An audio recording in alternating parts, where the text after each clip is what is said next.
This is the main event of the evening. And now, it's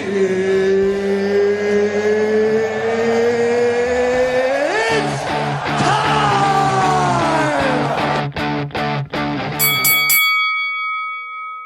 Now, about this Constitution, the Articles of Confederation are a complete joke of a government. We're lacking so many powers that we need to help grow this country, and only the passing of this Constitution could give us these powers.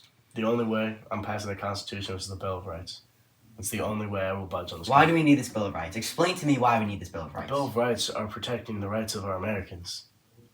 We get freedoms like freedom of speech, protects freedom of religion, all of the freedoms we need as American people, the freedoms we fought for. And what about the powers of the government? We need the power to actually govern our people, form an army in case of threats, pass taxes so we get an income. We need all of this in the Constitution. We can't just have rights of the people. We need rights of the government too. The rights of the government can easily be abused. That's the whole reason we fought in this Revolutionary War. You know, we need states to have rights over the rights of the federal government. That's why I passed the 10th Amendment to the Bill of Rights. The 10th Amendment of the Bill of Rights is saying all federal power that isn't stated in the Constitution moves down to the states. If it's not said that the federal power deserves it, then the states should have it because it protects the social contract of the American people who handed over their freedoms to the American government. That's the whole reason we fought. I see your point, but I can't go without this Constitution. I'm willing to compromise with you. I'll give you this Bill of Rights if we agree to ratify the Constitution first. Deal. Constitution, we need to be able to interpret it. We need to be more free in making decisions for this state, I'm telling you. The government limits themselves to being able to make decisions purely based off the literal Constitution. We'll never be able to make the right decisions for this country.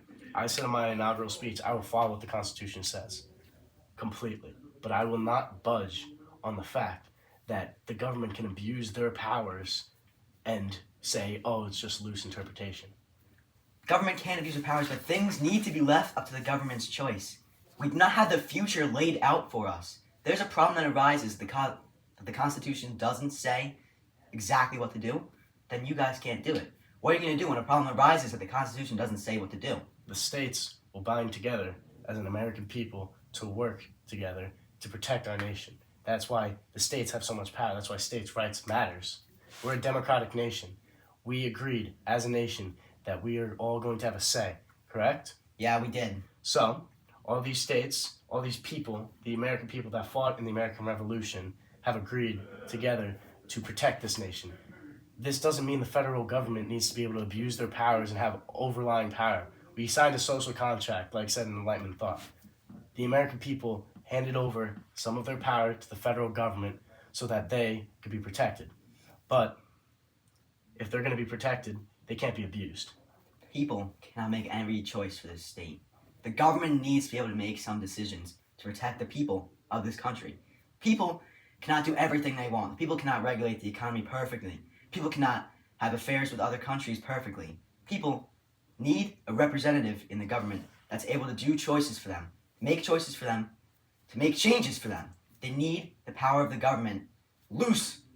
But when I'm a president, I'm only going to rely on strict interpretation. And what are you going to do when a problem arises and the Constitution doesn't say, this is exactly what you're going to do? Yeah, well, I'm just telling you how I intend on running the country with strict interpretation. Oh, really then? Well, what about the Louisiana Purchase, huh? Nowhere in the Constitution because it says, you can buy this land. You bought it without even thinking of the Constitution. You doubled the size of the United States. It didn't say you could do that in the Constitution. What are you going to do about that, huh? That's not strict interpretation. That's loose. You know the government needs the power to do this. Yeah, I agree. You would. All right, then let's discuss the where the economy's gone and where the nation's gone, whether it should be state or federal. Okay. Would you like to start? Yeah. I completely believe that our nation's direction should be one based on states and agriculture. Our states should have more power than the federal government because we are based off Enlightenment thought. You read all of the documents we made in early history when we were founding this nation. All of our documents are based off Enlightenment thought, correct? Correct. What does Enlightenment thought state? It states that the people are giving power to the government. The people, the governed, have more power than those they vote into office. Any voted in official only has as much power as the voters give them. I see. Well, I agree with you that we were founded on Enlightenment ideals. I strongly believe, that we need a strong and influential government to run this country. We need a government with complete political authority over the states. The states, you know what? I'm going to be honest. I don't even think they should have their own government. In fact, I don't think we should have states at all. We need to be one perfect union with each other. We need to be one country. In my opinion, the greatest political form of government ever made is the British one that we ourselves were under. We'd have one strong man leading the country. Our president could be leading the country. And we could have the houses of the people so that they still get representation in the government.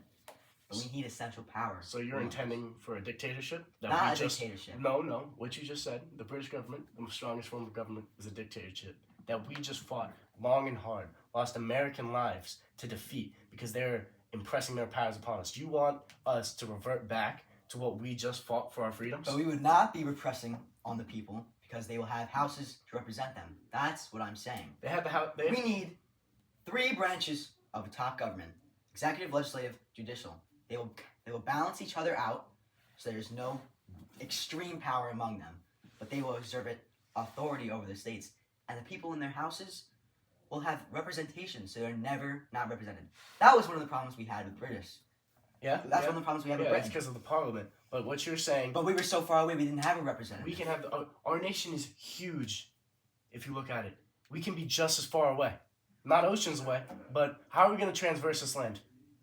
States need to have their own government and their own say, because how is a state like Virginia supposed to talk to a state from New York? That's a miles-long journey. Letters, countless letters. Each state needs to be able to run themselves some type of way. And what you're engaging here, what you're trying to prove, is that the Americans should just give up their power to the federal government. I believe our government should act frugally. We should restrain people from injuring each other, but we should not take bread from the basket which they have made themselves. We should not take away their money, their power that they have fought for themselves. I see what you mean. I conclude. The winner by split decision in this battle is Thomas Jefferson. His win was solidified by his victory in the presidential race. His victory marked an end to the Federalist reign that the nation began with. His revolution of 1800 showed that this political system could work and transfer of power peaceful. As president, he was able to steer the nation in the direction he intended, with doubling the size of the nation so our agriculture could expand. However, Hamilton's policy, most notably the National Bank, remained in use even during Jefferson's presidency. The consistent debate between these men truly shaped the structure of the nation, with both sides getting aspects of what they believed passed through with compromise. Without these two constantly at odds, the nation could have looked very different